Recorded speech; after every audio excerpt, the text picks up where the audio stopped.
Another text question says, if all religions claim to be truth, then how can Christianity make that claim and think that it is correct?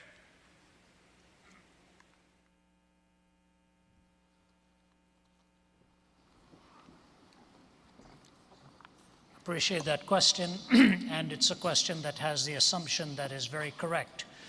Oftentimes the Christian takes the hit that he or she who is a follower of Jesus Christ is the only one who lays claim to exclusivity. That is not true.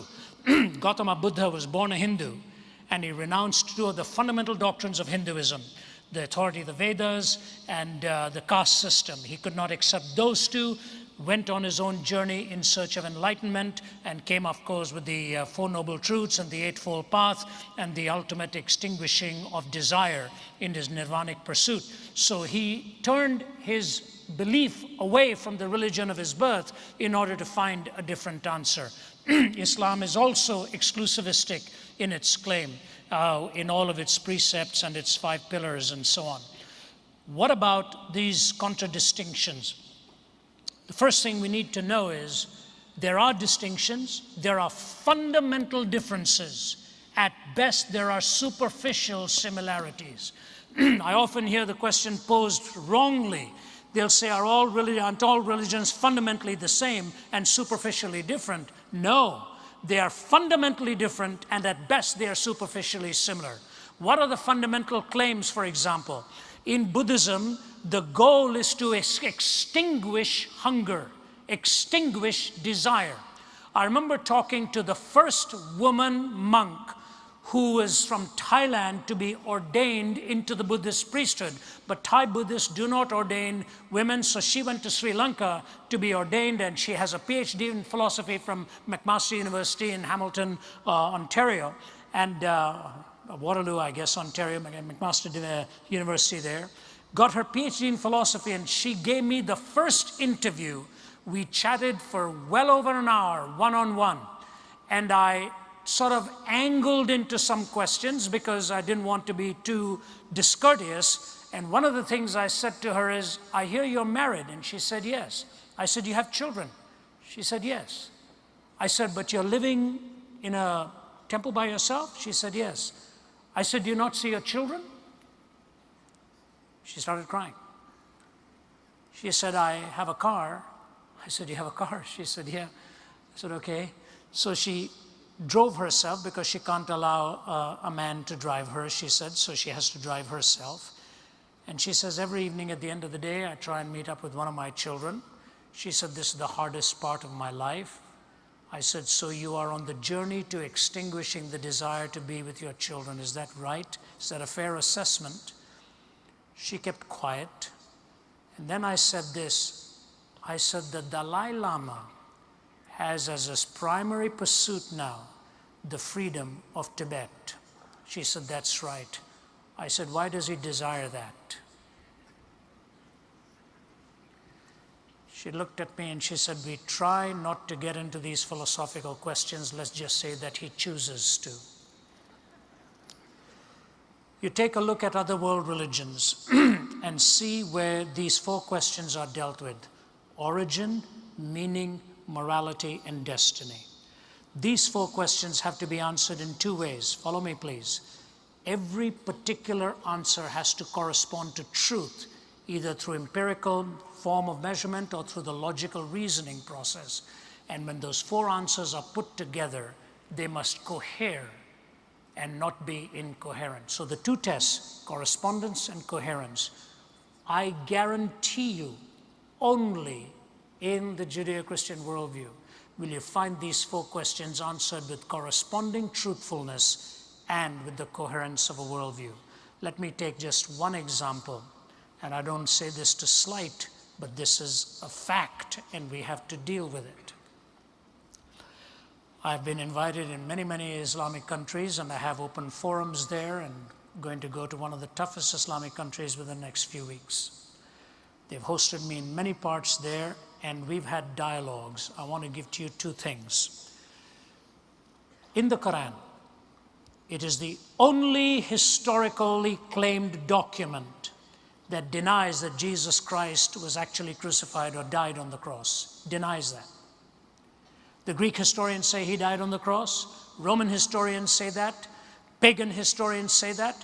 Jewish historians say that. And Christian historians say that.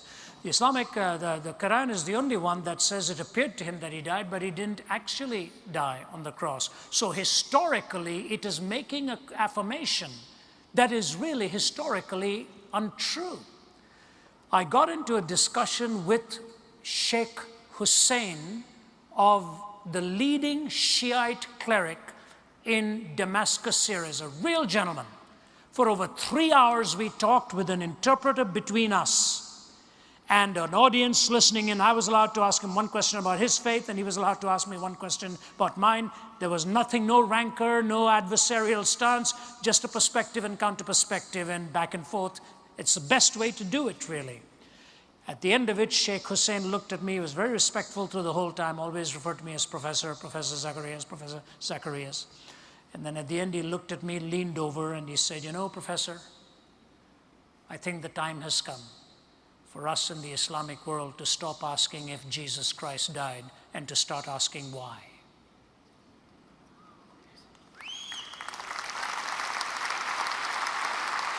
I said to him, "May I quote you on that, sir?" He said, "Yes, you may. I'm hopefully going to go there before long, and I hope we can meet up again." Origin, meaning, morality, and destiny. The Judeo-Christian worldview is not the only one that claims exclusivity, but it's the only one that takes those 4 questions with corresponding answers that are truthful and coherent answers that stand the test of time. And the ultimate answer of the resurrection from the dead that gives you hope and meaning. I see we have one more question left, and that's the sign here. I'll be happy to take that. I just want to add something to that very, very quickly, because the question comes also in this function. Have you studied all the religions in the world in order for you to know that your religion is right? Could it not be possible that you have missed something?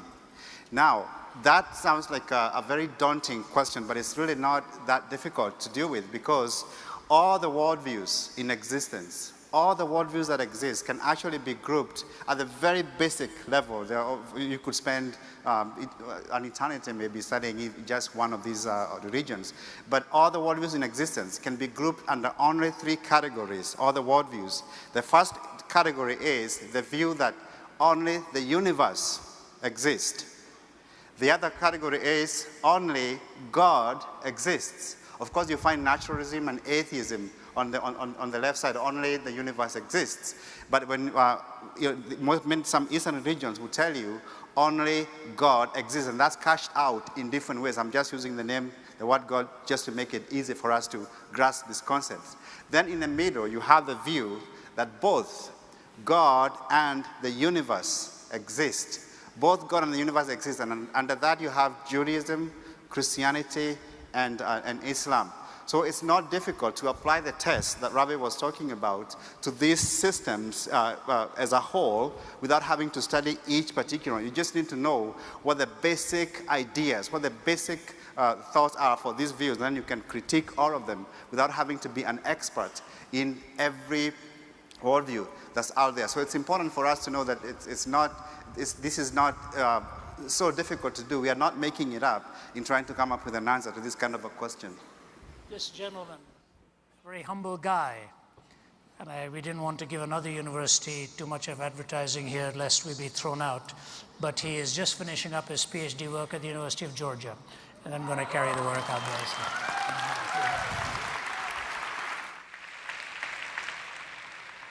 All right, we do have time for one more question. I'm sorry for those of you who have been standing so long in line, but we need to move on. But let me invite you to come to the tables out front afterwards to continue the conversation.